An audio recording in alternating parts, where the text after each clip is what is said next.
Once upon a time, in a little village named Willowbrook, nestled beside a shimmering lake and a whispering forest, lived a curious and kind-hearted little girl named Lila. Every evening, as the sun dipped low and the stars began to peak, the villagers would hear deep, echoing roars from the forest. "The forest is haunted," they would whisper. "It must be a monster." The children were warned, never go near the woods. But Lila, well, she wasn't like the others. She believed every sound had a story, even scary ones. One bright morning, Lila tiptoed past the cottages and into the forest, following the sound no one dared to follow. Birds chirped, trees swayed, and suddenly, whoosh! From behind the trees emerged a giant silver dragon. With shimmering scales and kind and blue eyes, Lila froze. But the dragon didn't growl. Instead, he gently said, "You're the first to visit me. I didn't mean to scare anyone."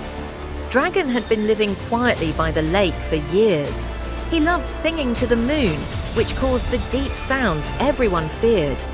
One stormy evening, dark clouds gathered and heavy rains poured.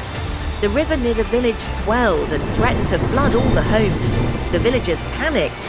"The water, it's rising, what do we do?"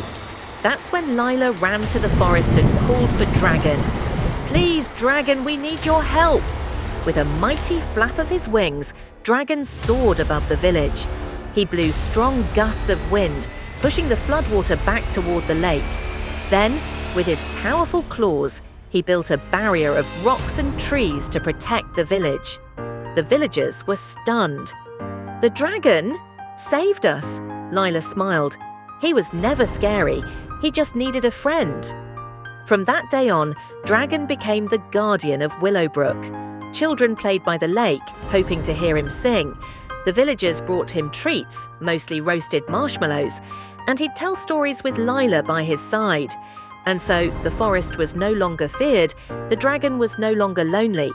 And it was all thanks to a brave little girl named Lila, who believed in listening before judging. Because sometimes the biggest roars come from the gentlest heart.